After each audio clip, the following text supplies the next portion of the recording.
Just a note to everyone, we are recording this session. The purposes of that is really just so that we can post it for anyone who can't be here tonight that wants to see it after the fact. Thanks, Clay, for the note on my glasses.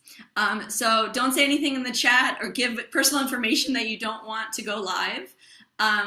But we'll also have a transcript of this, and we've got Catherine, our board member, our secretary, taking minutes for us as well. So that'll get posted after the meeting. For those who like closed captioning, there's a button at the bottom of the Zoom channel that you can choose live transcription or closed captioning. So if you want to see what I say as I say it, go for that. It's not perfect, but it does help. And I am using the chat box a lot to put in extra messages or details that we say that you might want to confirm.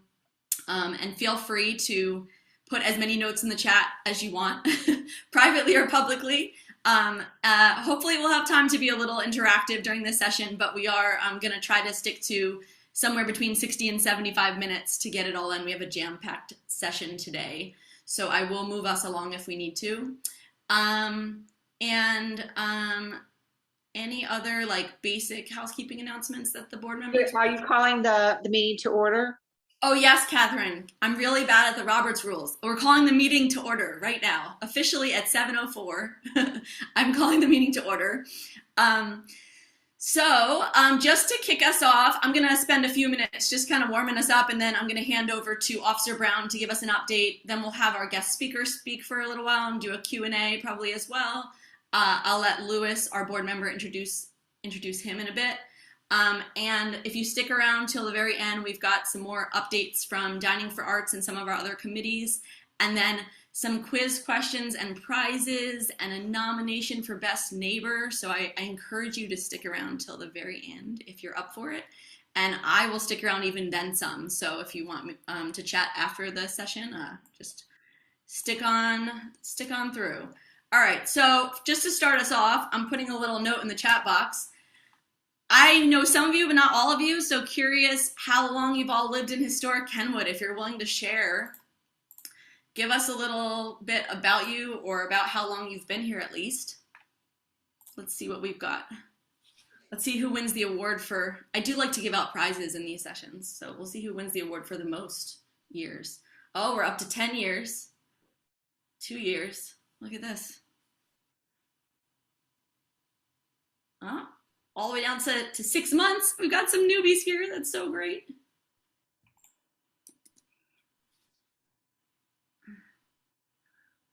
Oh, this is great. Almost 5 years, 3 years, and we love it. Who said that? Raise your hand. Oh, Michelle and Lewis, of course, very involved.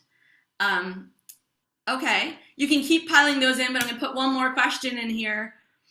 Anyone attending this meeting or an HKNA meeting for the first time, type me in the chat box. Or if you type it, I might call you out.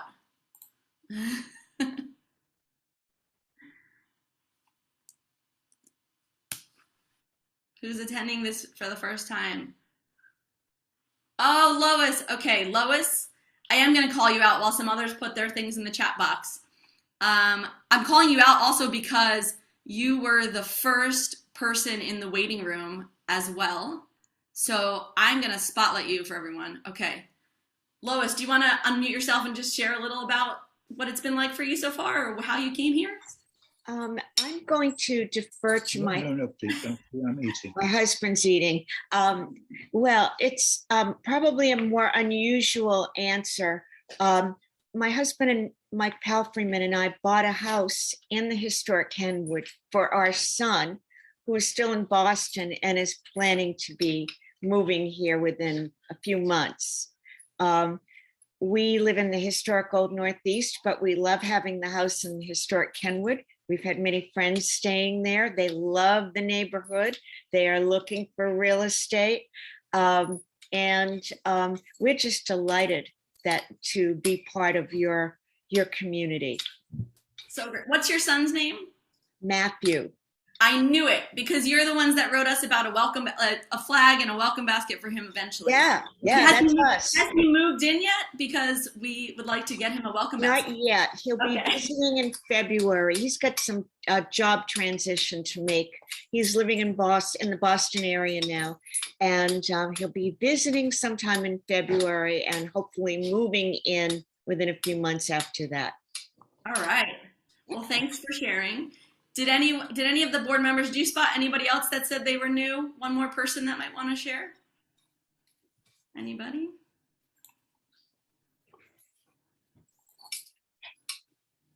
No, everybody else is veteran. Okay, I might just throw quickly to the board members real quick just to give a quick introduction because we're all new. We're just starting for 2022, and so some of you might know us, some of you might not. But I'm gonna throw to us in this order. How about this? I'll put in the chat box. This is how we make our lives easier.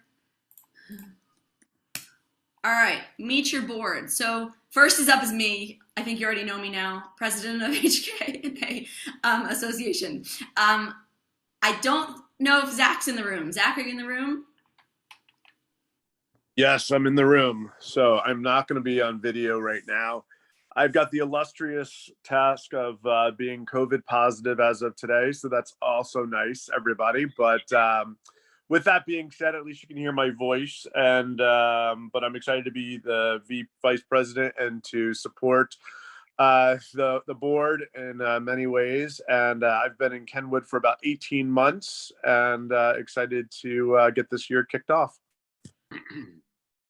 Thank you, Zach. Who's next on our list? Catherine? I think you're up, right? Oh, you're on mute. Hi, I'm Catherine Vogel.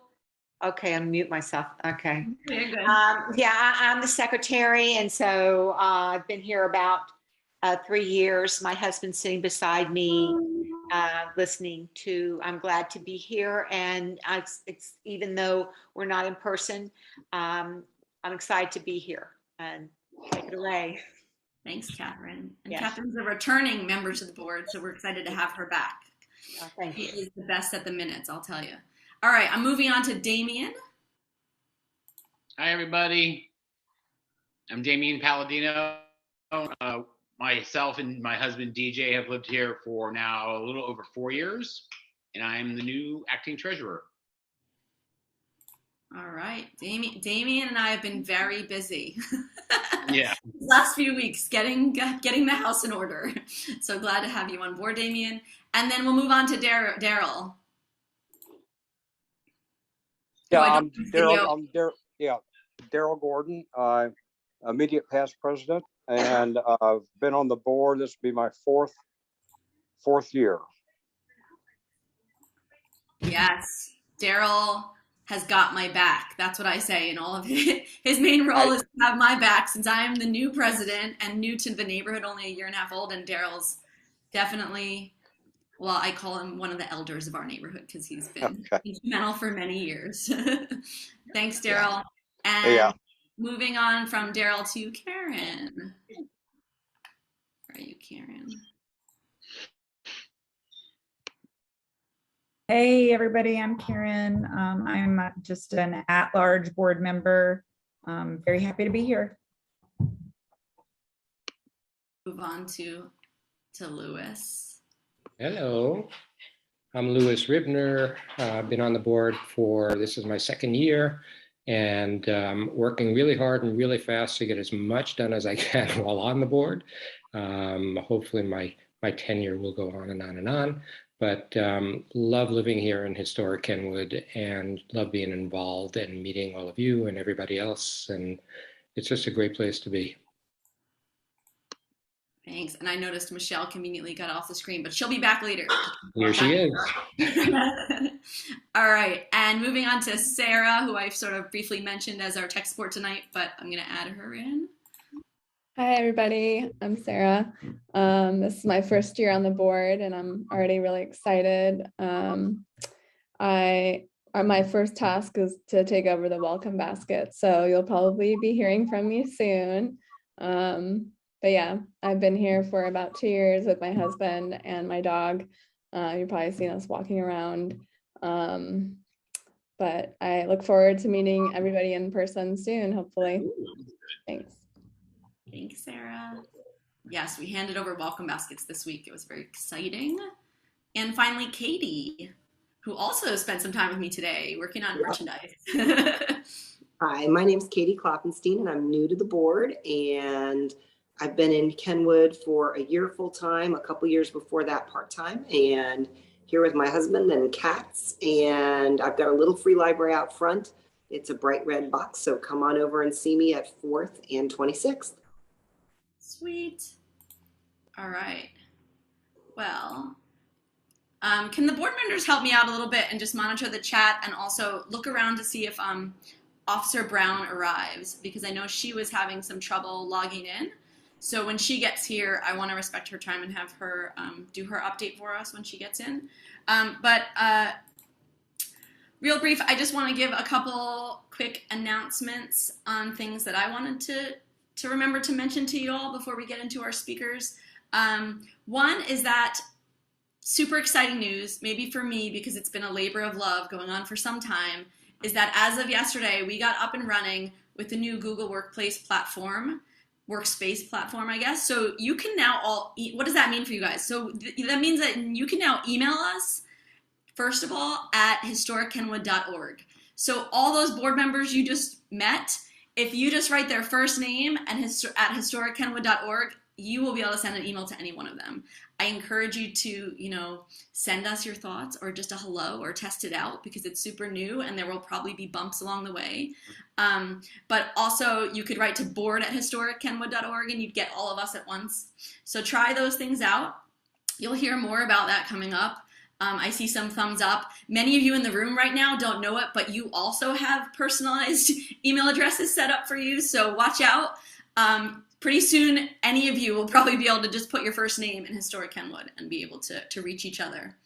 The other thing that you may or may not have noticed is that our January news has come out. So the newsletter, and I'm going to paste this in the chat box for anyone who hasn't gotten to it yet.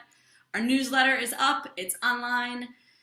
It's on the website, it's everywhere. There's a link to it right there. And I did a little experiment of a first ever YouTube video. So if it's linked within the newsletter, it was a definite new thing for me to try. If y'all like a YouTube channel, we're gonna try to populate that more. In fact, we might even be able to post this meeting on the YouTube channel. I myself, even though I might look young, I'm not very tech savvy, so I don't use YouTube that well. So we'll see what we can. But if anyone's a YouTube expert or a Google expert or any of Facebook and Instagram, reach out to me and feel free to come and help us out with this. We definitely want to try to reach out with more communication channels whenever we can. Another just quick announcement is that the board is going to be trying to meet for what's traditionally known as the board retreat. I don't think it's going to be all fun and games, but it'll be us just gathering sometime in the month of January. We're organizing that right now to really think about the whole year. Obviously, that includes vision for what we want to get out of this year and some of the key initiatives that we want to sort of prioritize. Also, of course, COVID safe is still on the radar, so we'll be thinking about what things we will put on this year, what things we might hold off on, what things we'll keep tentative around, just like the meeting today. So feel free to reach out to us with any of your thoughts or suggestions or ideas or ways to get involved at this time, because we are going to get together and start dreaming up the year. And as I'm speaking, by the way, you can feel free to drop things in the chat and the board members could maybe tell me and we could have you speak if you need. I have just one more quick announcement. There's some of you might have heard about a proposition to put a cell tower in front of address 2754 on 3rd Ave North. And many of us are rightfully so against that. It's also a historic district, so we're really advocating, and I have sent a letter in to advocate for not having utilities such as that on our front of our properties and to keep those kinds of things in the alleyways.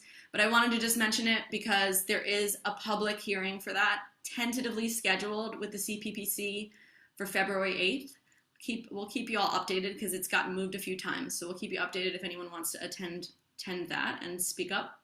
And also there's been a proposition for address 3157 7th Ave North. That property, developers are requesting to split it into 2 lots, and it is of a size where we would condone that split. I think it's 50 feet, which maybe if it's over 40, it usually gets approved. So I'm just kind of giving you this kind of information. I don't know if you're interested in it or not, but feel free to reach out if you want to hear more about this kind of stuff, or if you're bored and this is not important to you.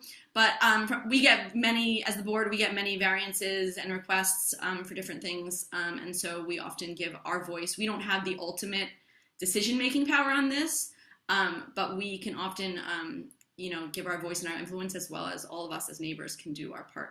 So I'll pause right there just to see if there's anything I'm missing in the chat box or a question, comment that anyone wants. Karen, can you just unmute and tell me if there's anything I'm missing in there, or if we're good? I made a comment about trying Facebook Live in the future.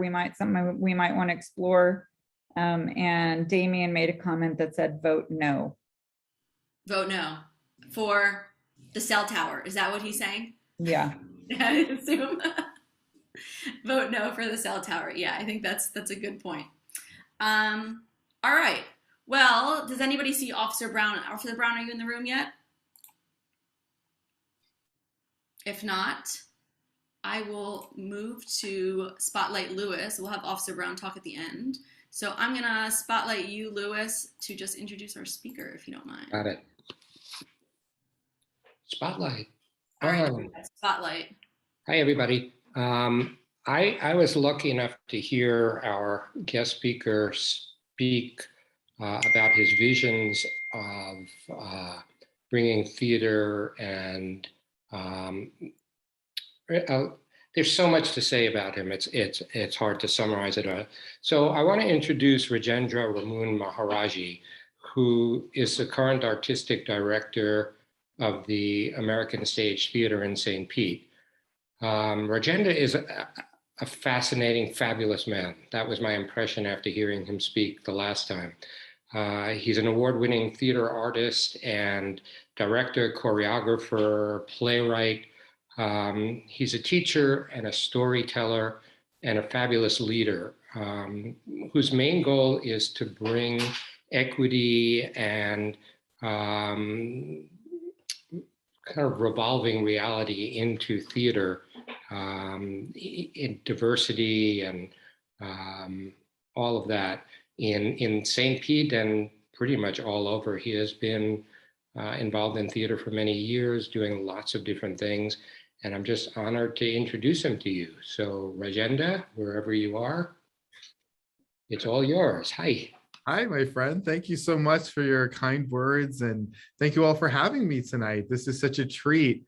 I'm Rajendra Ramoon Maharaj, and I am the current producing artistic director here at American Stage, and we're neighbors. And I hope that we can continue in years to come to continue to get to know each other in the neighborly way. American Stage is turning 45 next year, which is a sapphire year. And in those 45 years, we have enriched so much of the cultural fabric of not just St. Pete's, but the entire state of Florida. And my goal is to share this wonderful art that we have done for many years, not just with our city and our state, but also with the world. We have, over the 45 years, opened so many doors and done such important work. For me as a storyteller, I came to the theater from the West Indies, from very humble beginnings, and the theater was always a place where I could find myself and uplift the beliefs that, as Dr. Maya Angelou says, that at the end of the day, we are more alike than different. And the arts have a beautiful way of being able to bring us together in a way that celebrates the best of the human spirit and also reminds us that we are all citizens of the world. And so my goal as I start my tenure, and I'm 4 months into the game, as we say in Brooklyn, where I moved from, it's a place that everyone has room at the table. You know, when we think about diversity, often we sometimes get locked into the black and white conversation, but diversity for me really includes so many, from our indigenous brothers and sisters to South Asian to Latinx, to so many communities, the queer community, and all of the letters that represent the queer community today, and the evolving letters that will yet to come. And I've always wanted American Stage to be a place that really represents America. I said to my agent today, it doesn't fall short on me that I walk into a theater that's called American Stage. And my job, my call, my mission is to make sure that everyone that works here and walks through these beautiful doors to be enlightened into the empty space, sees themselves somehow reflected, and the best of America. What I know for sure is that as a person who's traveled a lot of the world, there's no other country that gives an opportunity to a poor kid who grew up in a hut in the Bahamas the opportunity to sit in the chair that I sit in today and occupy. So I am very grateful to be able to be here with all of you, to share a little bit of the vision that I have for the theater, and also to say that we are so excited to have you come and be part of our conversation and the art that we're doing. This weekend, we have our 21st CV, which is a platform that gives voice to emerging playwrights. And who among us knows that the next August Wilson or Lynn Nottage or David Henry Wang could be among us? And so we're going to be gathering into the theater. And of course, we'll have the COVID regulations and mask and all that will be part of that. But we'll get to hear world premiere plays. And this is happening right in your neighborhood. And who knows where these plays will go and how they will continue to enrich the fabric of the American theater in years to come. And then following up with that, we have the Schoolgirls, or as they say in our industry, the African Mean Girls play. And it's going to be quite an exciting comedy, and one that I think will bring a lot of laughter and heart to our community, followed by our big park production of Footloose, and then followed by the very prolific, very important play, The Dutchman, as we talk about race and identity and what does it mean to be an American in the world today.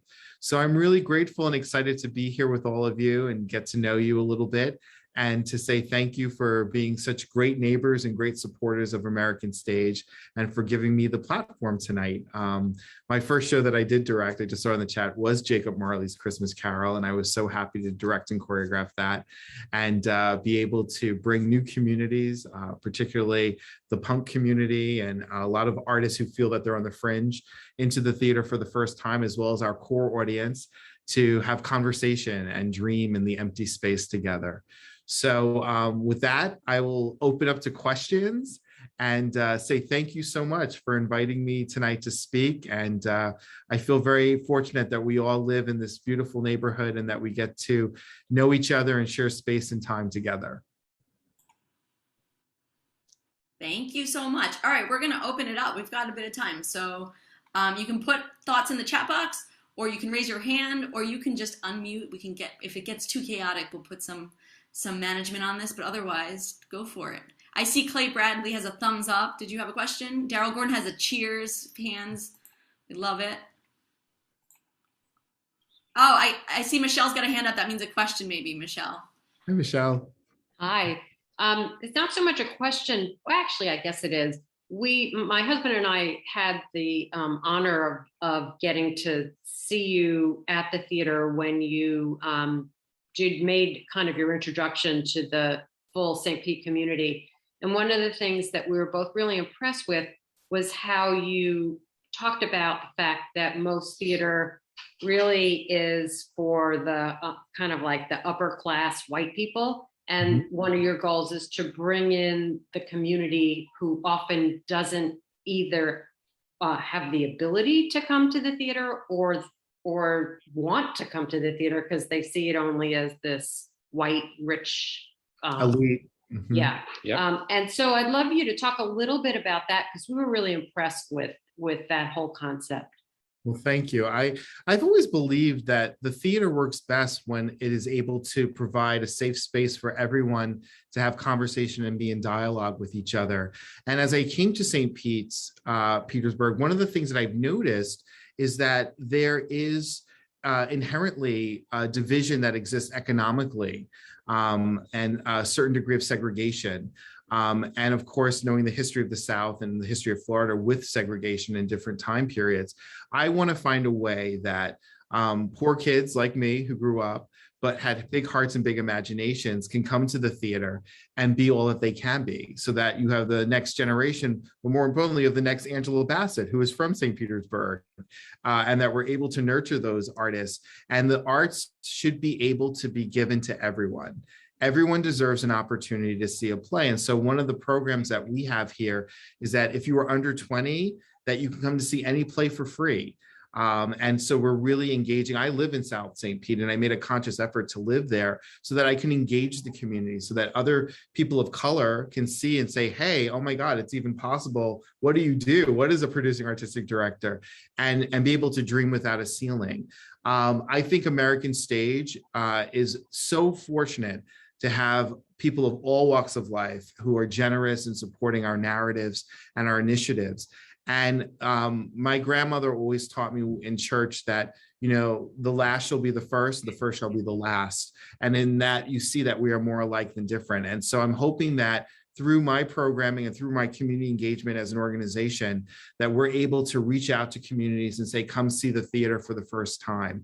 So far, we've worked with 2 charities with our 2 productions that have never really been connected to the theater, and have been able now to engage with local non-for-profits and saying, we want you to come in. Here are free tickets. Here's opportunities for BIPOC children, for kids from outside of the county, from folks who are homeless and on the lower part of the economic reality in our city, to come and have a night of imagination and equality. And what's so cool about when you enter the theater, I always say this, when I was at Yale, one of the things that I had said, and I truly believe this, and I say this all the time, I really believe that every night in the theater, we are able to achieve something that we don't always achieve as a country, which is equality. It doesn't matter if you're sitting in the poor seats like I did, or you're sitting in the front row seats.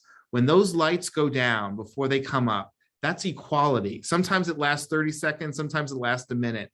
But when the lights come up, there's the journey, there's the magic. You're in Camelot, you're in West Side Story, you're in Africa, you're in New York, you know, in the 1940s. And it allows us all to uplift and journey together. And so I'm hoping that our theater is a place that can allow people from all walks of life to be able to say, I see myself reflected.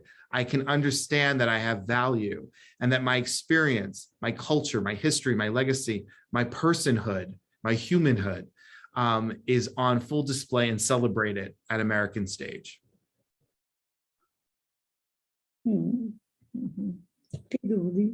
I love this. I think we're getting lots of love in the chat, I will say. I will say I went to Yale Drama School as a kid when I was in high school for a summer. And for those who don't know this about me, I'm a professional designer these days, and I teach design for a living and all that. And I always say everything I know about design, I actually learned from Yale Drama School back in the day. So I have a lot of respect for the theater. Lois has a question in here about will you be offering any classes? Yes, it's funny that you bring that up. I had a meeting today with our education department, and I'm happy to report that we're going to be offering adult acting, playwriting, and directing classes. And I will be actually doing some of them as well. I will let you all know a little secret that we're about to drop tomorrow.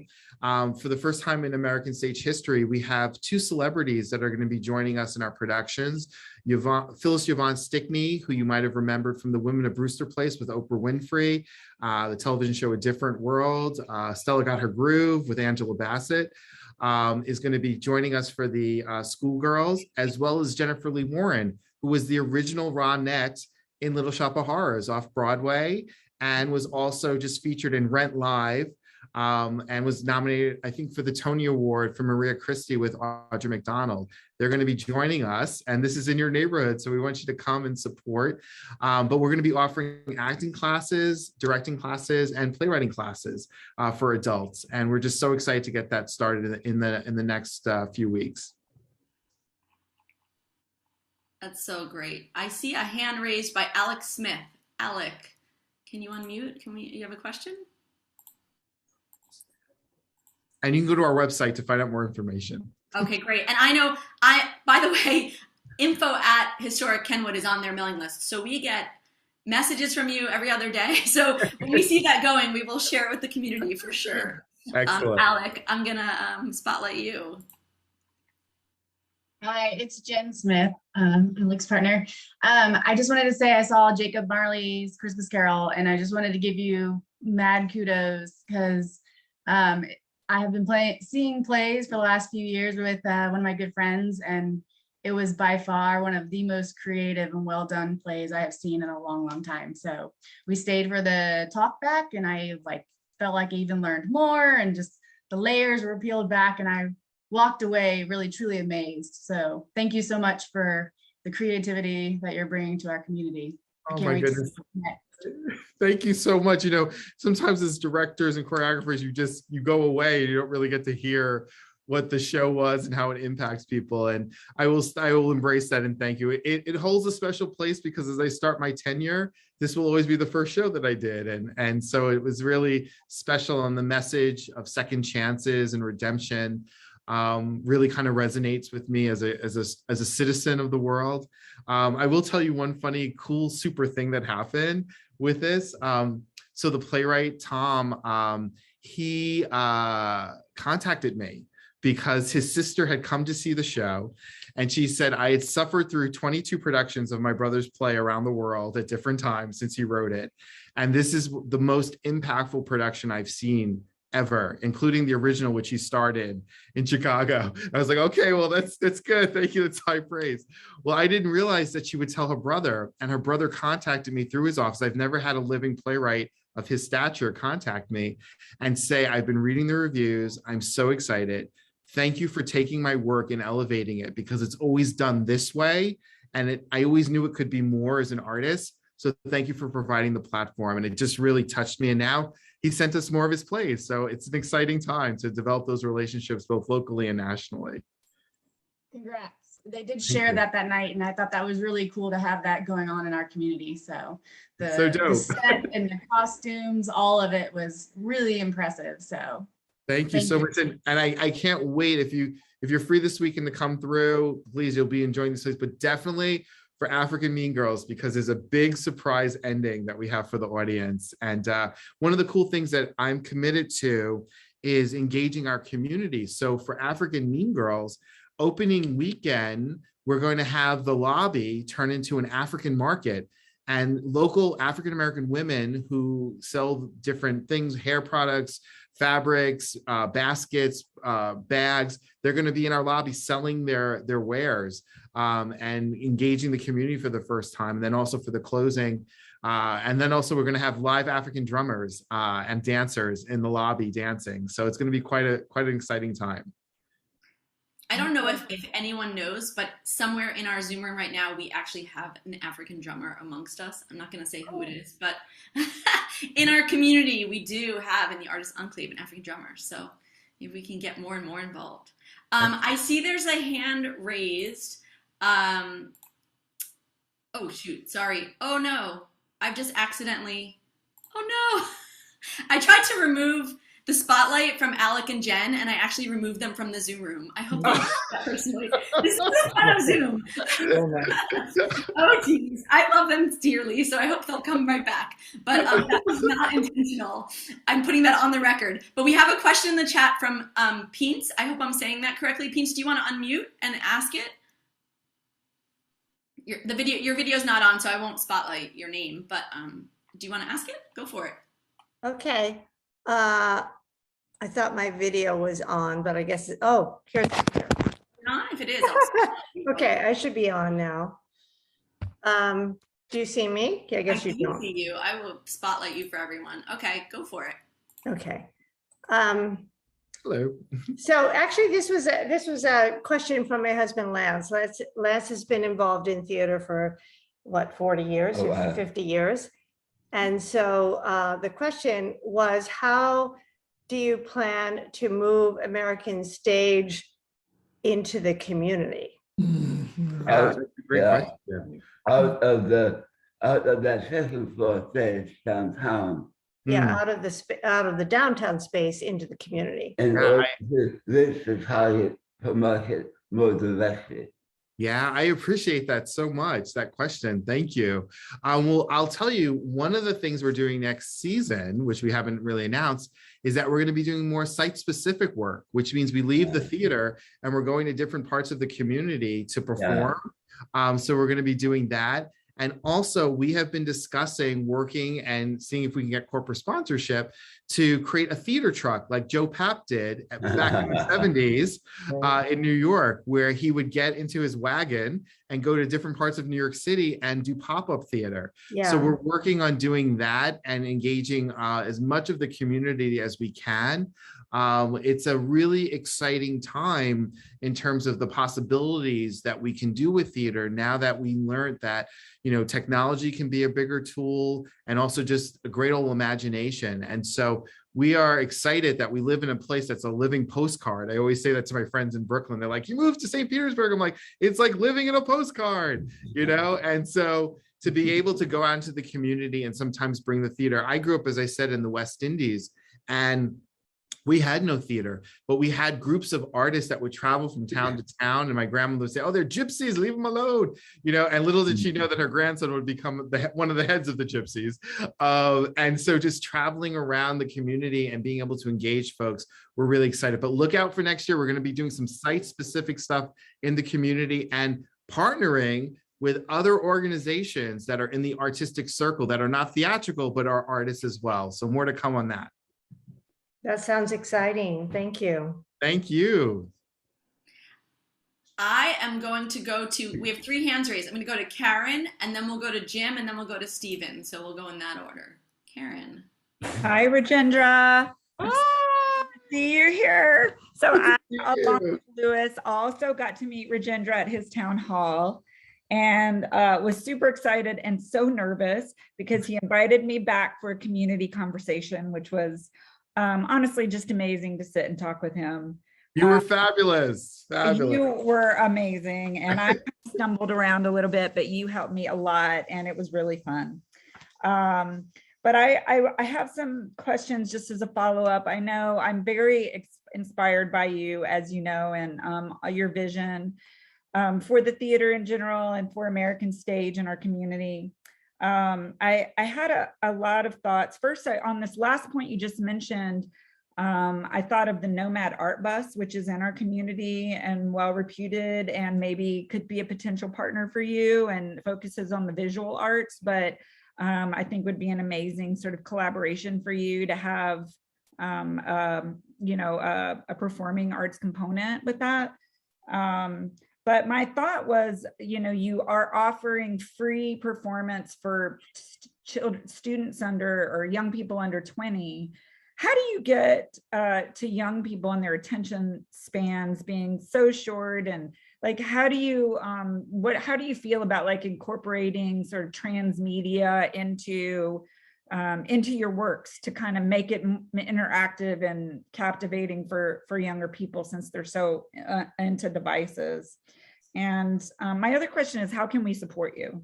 Oh, well, thank you. Well, I think the first kind of support, which is great, is having these conversations and coming to the theater and meeting each other and engaging. You were so dynamic that night, and it was just so powerful to just be in the spirit of your spirit. So thank you so much for that. We're also in the midst of our end of the year campaign, and we do need the support. We are a non-for-profit, and we know, as we all have seen, so many theaters have gone away across the country. Some major players who we thought would be there for years and years have just kind of dissipated because of lack of support from the community and funding. And you and the whole community in St. Petersburg has been very generous and continue to support American Stage. So I would love for that. But I would say the thing that I'm so excited about and so kind of cool and dope here at American Stage is that Avery, who's our new marketing director, and I both have a real love for technology, and we love social media. So you've seen, if you haven't seen the last few months since I've taken over, there's just so much technology and with Instagram and Facebook and just Twitter. And we're creating these platforms where we can engage a whole new generation of folks who didn't see the theater as something that reflected them, and they're now coming. And particularly doing something like Jacob Marley and setting it in the punk era, and with really the punk culture and the music culture being so big here in the Tampa Bay area, it just opened up a whole door. And we're just really excited to continue to engage folks. We're using a lot of our work, and so we're bringing on a videographer, and these positions really look at targeting how we can bring in diverse young groups of artists to be part of the conversation, because that's how the theater is going to live. Their future board members, their future artists, their future investors. And so we use technology in a really big way. And also, we've been in a bit of a renaissance this year. And so, getting rid of a lot of the old things in the theater that just don't serve us anymore, making it a more welcoming place. One of the programs we're going to be implementing for our Black History Month is going to be very robust. One of the biggest Black History Month programming in the history of the theater. And we've been engaging the city and the new mayor's office just in terms of how we can kind of build bridges within the community. And we're actually going to be doing 2 events here and then 2 events in the community at African-American site-specific organizations. So more to come on that. And then just, really taking the time to listen, these town halls that we all participate in, these talkbacks after shows, just really listening to what the community wants. We've been through so much with the pandemic. We've been through so much with the second civil rights movement, the Black Lives Matter movement, and just where we are as a country, where we are as a state, where we are as a city. People are trying to find ways to connect. And unfortunately, and fortunately at the same time, technology has been able to bring us together as well as be used to kind of divide us. And we're using it now as a way to kind of bring the young folks in and say, look, here are plays, that you might think are like chestnuts. For example, when we did The Odd Couple, so many people of color came to the theater, but they could never thought ever that there could be a Felix that's a person of color, because they always thought it was from the television show and from the show that was just 2 Caucasian actors. And so to be able to provide places and spaces where people can see themselves reflected and the possibilities of our full humanity, that's my goal. And I'm excited that so many young people have embraced it and commented about our shows and are sharing images. And our numbers are just growing in that demographic. So we're hoping to continue. And technology has been a big part of it. All right. I am going to do the 2 last questions. Great. So we'll do, I almost just removed Karen as well. Oh, jeez. No! I know, it's like canceling people. Okay. Jim, why don't you ask yours next, and then Stephen, and then if anyone else has any questions, Rajendra, I don't know if you have contact info you'd want to share, and if not, we can keep in touch with you and we can take questions through our emails. But Jim, why don't you ask your question, and then Stephen and anyone else just write to us with your questions, and we'll get it to Rajendra after this session. Okay, go for it, Jim. Rajendra, thank you so much for joining us. My pleasure. Your enthusiasm is contagious. It's really just bounces off the walls. I too was fortunate to see Jacob Marley, and was both sort of blown away by the novelty approach of it, but also the thoughtfulness behind it. And it made me think as well as entertain us. And I just wondered, how is it that you can take a production, a play, a script, that the playwright himself says that you added value and a new interpretation to his work?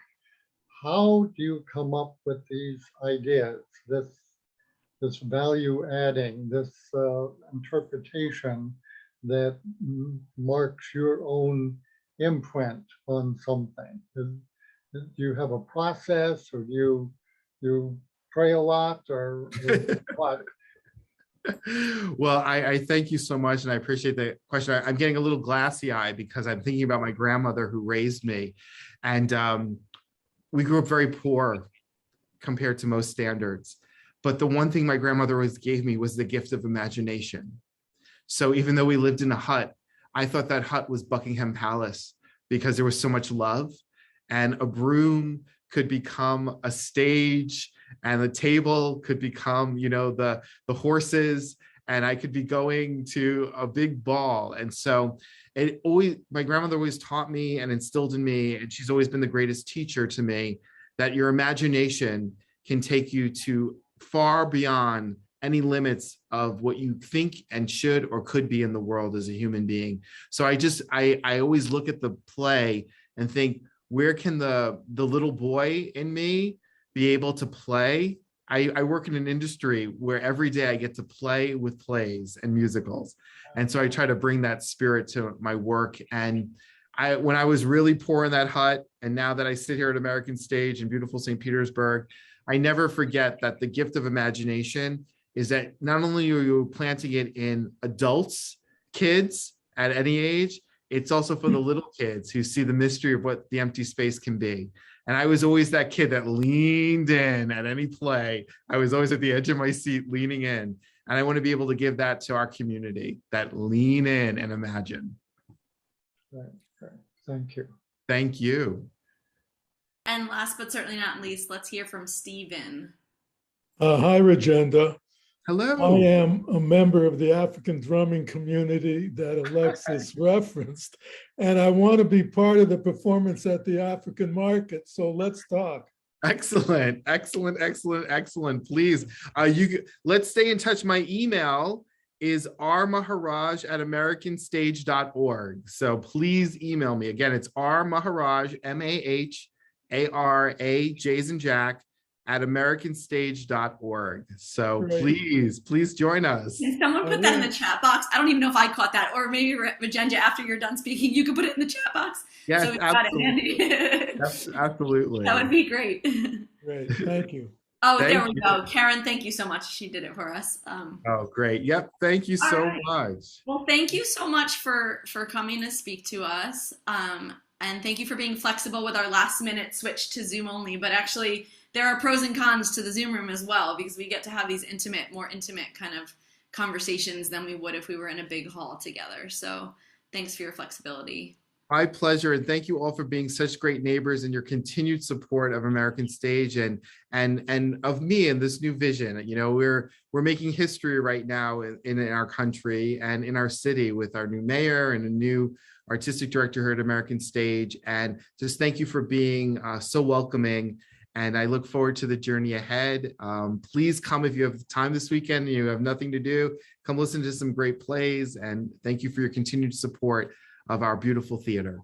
I noticed Karen put something. She might be going. So I think join her. Okay, well, you're welcome. Standing ovation from all of us. Oh, thank you. Unmute and clap. Thank you, Louis. Thank you so much. A big shout out to Lewis who found this speaker for us. I feel a connection. I feel a deep connection. So it's just in my bones. Well, Lewis, let's break bread soon. You and your wife. Definitely. Sounds great. Well, Rajendra, you are welcome to stick around for as long as you want, but you're also free to go if you have other things to get on with. Thank you. I have a budget that's calling my name, so thank you so much. So much fun. So fun. Well, this is all being recorded if you want to view it later. So thanks for joining us, and we'll see you again soon. Thank you. All right. So I'm going to take the spotlight just for about 30 seconds because Officer Brown had some technical issues and could not log in. So she sent me our report for the month. So I just put it in the chat box, the crimes report. And it's pretty similar to what I've been hearing the last few months when she's come to join us.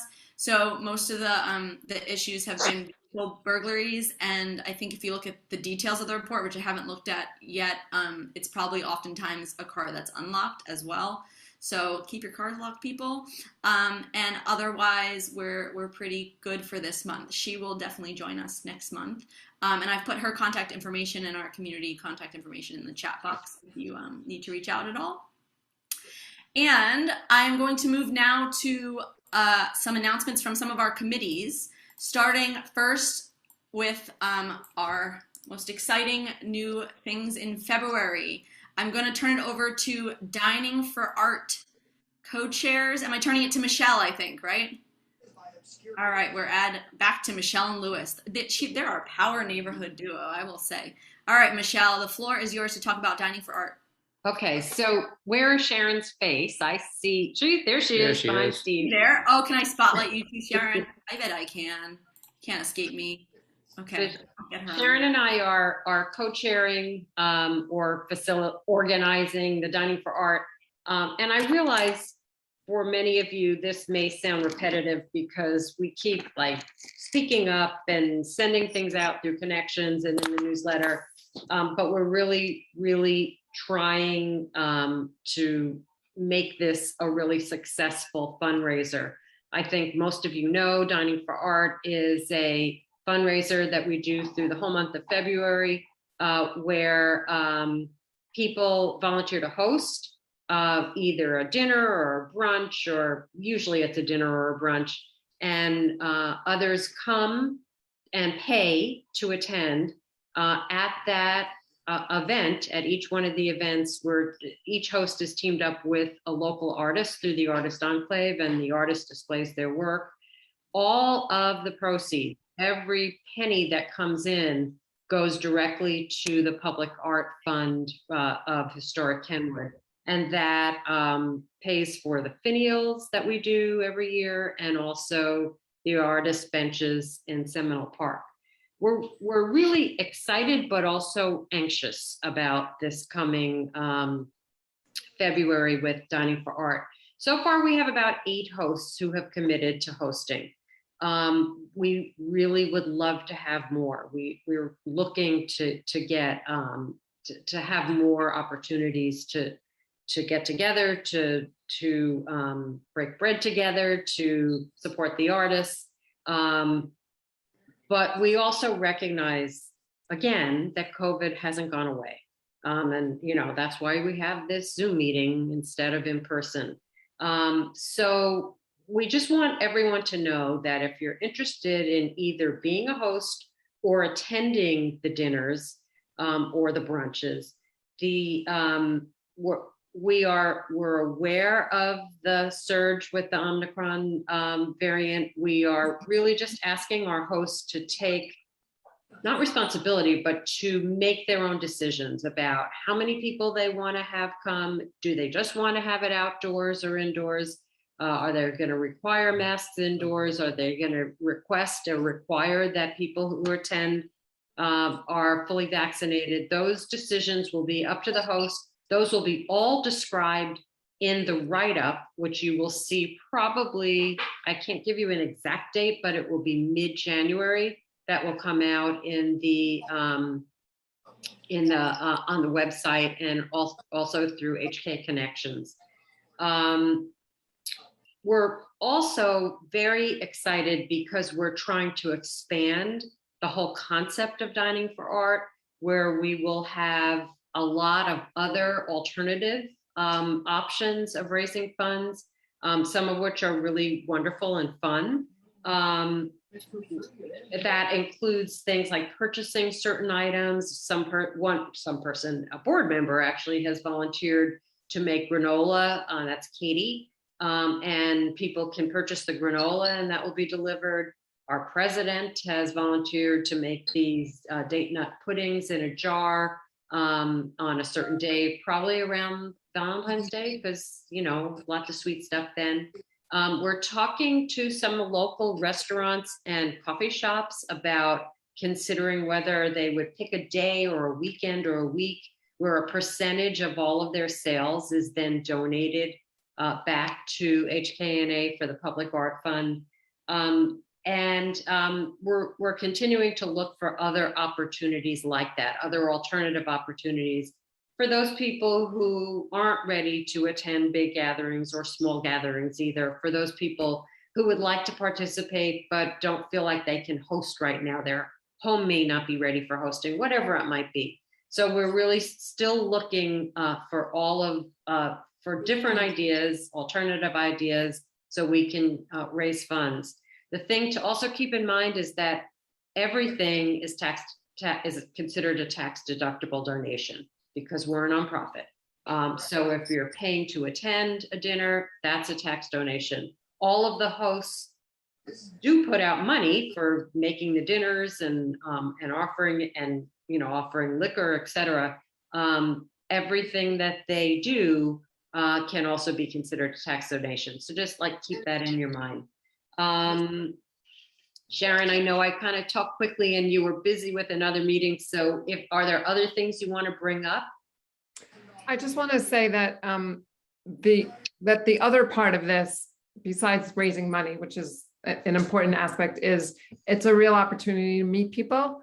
And it was my first event after moving to this community, after coming out from these four walls of this house, being vaccinated, going to actually Michelle and Katie's house for a progressive dinner.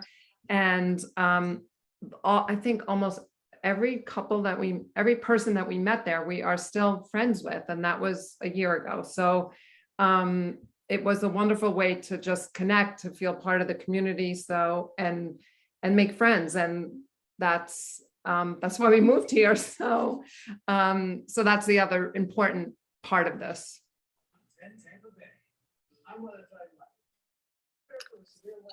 Does anyone have any questions, or you can just contact us? And I think Alexis already has written that. Contact us at the email address. We'd be happy to answer any questions, and we would love it if someone or more than one person would want to host a dinner. I see Karen's hand is raised. I don't know if, oh, sorry.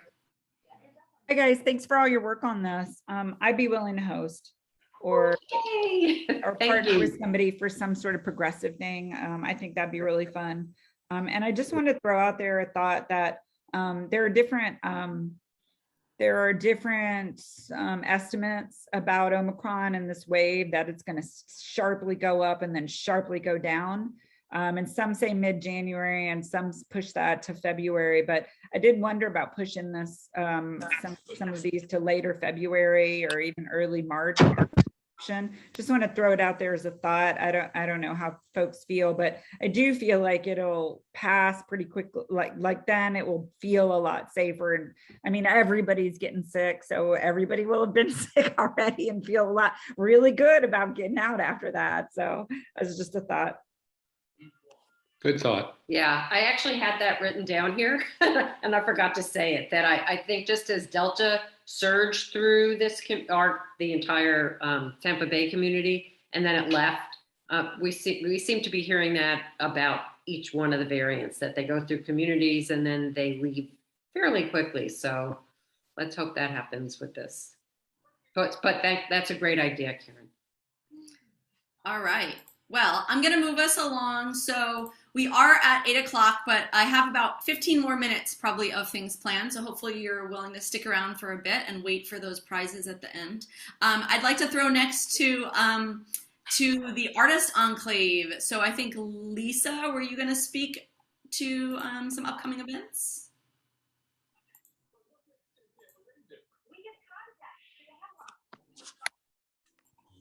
Oh, you're on mute if you're speaking.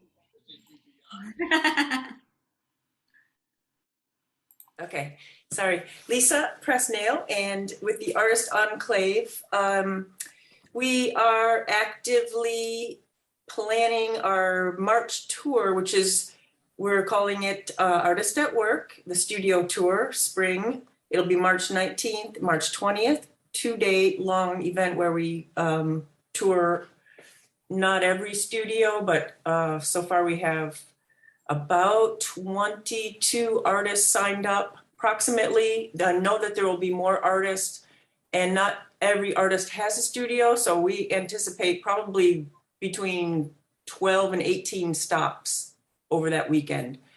And it's just really, really exciting for us because we missed it last year, and actually 2 years. So we're very excited and very busy.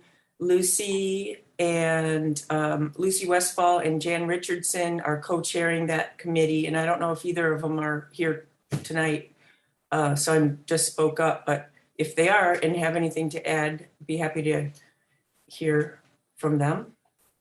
And Oh, thank you. Oh, we're looking for sponsors too. If anybody has any leads or tips or anybody that you think might be a good fit for a sponsorship for our studio tour. I think Lucy might have piped up. You're not on video, Lucy, so I can't spotlight you, but do you No, want to? that's okay. I also am a little bit sick. I hope it's not COVID. I don't know yet. Because it's, if anybody has any symptoms, it's like days and days before you can get a PCR test, just as a heads up. So home tests all negative. But anyway, I don't look very good. That doesn't matter. Artist studio tour. I did want to add just a very quick thing. We had a deadline by which time everybody was supposed to sign up. However, if we have any artists that might have missed that deadline, we're still open to taking people to register. And a very strong emphasis, we really would love to see more of our performing artists, neighbors participate in the studio tour. There's always been just naturally a little bit more of a focus on the visual artists at these tours and similar events, but we would hope that we can get more musicians and other performers, actually performing artists or writers to participate. So that's it. That's all I had to add. All right. Thank you so much for sharing all that. If anyone has any questions, go ahead and put it in the chat box. We'll capture that. We'll get back to you. Or I put Lucy and Lisa's new email addresses in there if you want to write to either of them. I'm going to switch over to Jim Garnett just to say a thing or two about the partnership. The Historic Kenwood Partnership helps neighbors, as you know, with their properties, both inside in the yards and in the houses.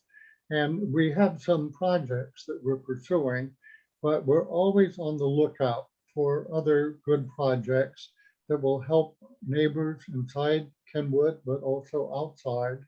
And we only work on the exteriors of properties. No electrical work, no plumbing, nothing of that sort. But we do mend and paint fences and paint whole houses and garages sometimes and help the neighbors. But it also certainly helps the neighborhood in terms of the overall appearance and the safety. We're very committed to improving safety of places by removing dangerous limbs and brush and so on.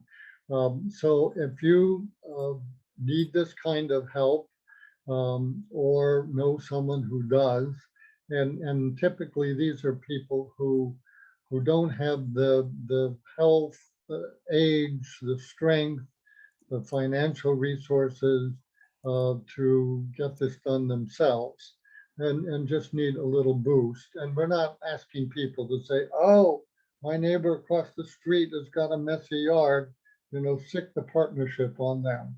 You're much too compassionate and savvy to avoid that kind of thing. But sometimes you're aware of a neighbor who needs help and either doesn't recognize it or is too proud to ask for it.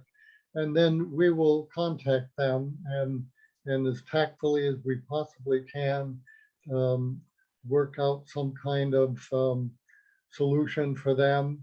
And maybe they decide they don't want to opt that way. So keep your eyes and ears tuned for potential projects, places that you see could use some TLC. And these projects help more than just the neighbors in the neighborhood. Our volunteers rack up dozens of volunteer hours that go toward the public art projects whenever there's a grant and things of that sort. So please stay tuned. And if you've got ideas, hkpartnership@historickenwood.org. Great, thank you. Yeah, thanks Thanks, Jim. I'm going to remove that spotlight and ask for one more. I don't know if they're here. Probably not. Tom Landcraft, are you in the room? I don't think he is. But anybody from the garden workshop want or need to say anything? I didn't get a chance to organize that with you ahead of time. So if not, it's totally fine. I guess I'll speak for the garden workshop. This is Sarah. So I work with Tom, and he runs the garden workshop and also the community garden in Palmetto, which is across First Avenue and Central. And we're always looking for projects if people need help with their gardens, or if they want to start a garden, or if they want to start growing edibles or veggies, or if they just want help, figuring out a design or something for their garden or their yard. And we have 2 events coming up. One on January 15th, where we're going to help out a neighbor with their garden. So if you want to come to that and see kind of like what we do, you can email Tom, and I'll put his email here in the chat. And then the next event will be at my house, actually, and it'll be February 14th or 15th. And basically I'll tour my house and my yard, and kind of show like how we set up the irrigation and what we're planting and what grows well in Florida and in this area. And we'll also talk about vermiculture, if anybody knows what that is. It's basically composting with worms, but not to get too much into the details. We talk a lot about gardening. So if you're interested in any of the workshops, we love having new people join, and even there's some plots at the community garden that are open. So if you're interested in any of those things, just email Tom and we'll be happy to connect you. You can see that Jen Smith came back after I canceled Alec and Jen by accident. And she sounds like she's a garden geek as well, writing worms in the chat box. So yeah, come on out, garden geeks. Here we go. All right, I'm going to remove that spotlight. Okay, you have made it to the final round. Is there anybody else I'm missing that needs to share anything, or I've forgotten that has an important announcement? Okay. If not, I'm going to do my little quiz questions and final thing, and then we'll be done. So this one, in celebration of coming up for Dining for Arts, this one could win you a historic Kenwood wine glass for the person who gets the closest to this number. Hold on. Whoops. My computer's freezing. Right, I'm keeping you in suspense. So the question is, how many, oops, give me a moment. How many, we need a drum roll. That's what I need right now. That's what's happening. Okay. How many current Historic Kenwood Neighborhood Association members do you think we have as of today? As your current membership coordinator, I can tell you I have the number. I have the number written right here. I promise I won't write it. I won't show it till we, so go ahead and put your best guess in the chat box. And know the person who comes the closest get to send me a message so you can get your wine glass.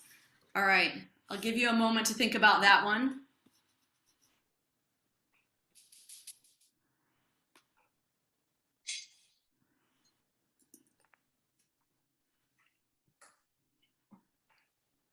All right, 20 seconds to finish. Last chance to throw a number in before I announce. Wow, there's some ambitious numbers there and some, okay. All right, the correct answer is 356 members as of today. That is my count. So I don't know who, someone will have to look through and see who the winner is. Who got closest to 356? I don't know, you'll have to look it up and shout it out to me when it's time. And meanwhile, I'll put one more quiz question. This one could be for a cozy, again, inspired by Dining for Arts coming up. Stick it to the drinks. Okay, question. I asked this one the same time last year, so if you were here then, you might have remembered this. Who can attend the monthly board meetings? Is it A, board members, B, Historic Kenwood members, C, anyone, or D, any resident of Historic Kenwood? Who's the first one to get this one right? Oh, I think the first person to put, who put the right answer is C. Who got the first C? Shout it out. Who's the person that won that one? The right answer, I don't know, I can't see the chat box. Who can? Alex, I think it was me. It was you, Joe. Oh my gosh. Yeah, that's because he's a neighbor just one block away from me. He probably knows this, spending enough time with me. All right, Joe. Yes, the answer is Wi-Fi connection. Anyone. So I know where to drop this off. Anyone. And I still don't know who won the glasses. Who's going to win the glasses? I don't know. You'll have to unmute yourself if you think you're the winner. But the answer to that question is yes, anyone can join a board member meeting, not just the board. So I wanted to just put that out there to let you know. Reach out to us if you'd like to come to one and just like see what we talk about or do there, or if you'd like to chime in. It's not, you don't have to just observe. Of course, we will ask you for your thoughts. And also, if you're curious about whether to join the board at some point, you can come check us out, see what we do and how it works before, try before you buy kind of thing. So I do really encourage our members or anybody to come and check it out whenever. We do them once a month every year. Once a month, every month for the year. And it's on, what are we on? The 4th Tuesday of the month at 6 p.m., the 4th Tuesday of the month. So yeah, reach out. Okay, and last but certainly not least is not as much a quiz question. We're gonna end with one more thing. I have recently acquired something that I'm so new here I didn't even know we had, but I'm gonna stand up for this. You're all gonna see that I'm not wearing, I am wearing pants, I promise. Okay. It was brought to my attention that we have this lawn sign that's the Best Neighbor Award that goes to someone for, well, I'm gonna say the rule is gonna be it goes to someone to put on their front lawn for 1 month when they are nominated, and then they will pass it on to someone for the next month. But the reason I acquired this is because somebody, and I won't name who, had it for 1.5 years. So I just found out about it. So no one's going to keep it for 1.5 years anymore. But in the chat box, I am going to post a final kind of survey form that you can click the link of at any time and nominate who you think should get the Best Neighbor Award for the first month of this year. And I will look at the results and we'll figure it out and we'll get it to that person. And we're gonna try to do a ritual of monthly moving this sign around. Hopefully we can announce it at our meetings or get it going at each meeting. And with that, I will thank everyone for being here. And you don't vote me as the best neighbor because that would be ridiculous. So vote for anybody else. But I'm so pleased to be your new president and to be able to hold the floor here today and open it up for everyone to engage in whatever way they feel. And it's been a joy to do this, even in Zoom room. And I hope that you've gotten a lot out of this session. Feel free to chime in the chat box, unmute yourselves, share your thoughts. I will stick around for at least another 15 minutes if anyone wants to ask me things on the side or just kind of chat. I can put you into breakout rooms if you want to have drinks with people in this room and have a chat. But we'll do our mix and mingle now. Thank you, everyone. I officially, Catherine, adjourned this meeting at 8:16. So thanks, everyone, for joining our launch of 2022. Oh, wait. I need my glasses. Okay, here we go. Thank you, Alexis. Thank you, everybody. See you soon. Awesome meeting. Thanks, Alexis. Thank you so much, everybody. Thanks to all the board members for helping out. Thank you, Alexis. Alexis, Great job, other than canceling me. Sorry, Alex. That's the first time in all my years of doing Zoom that I've ever done that. Good thing my wife has Zoom as well.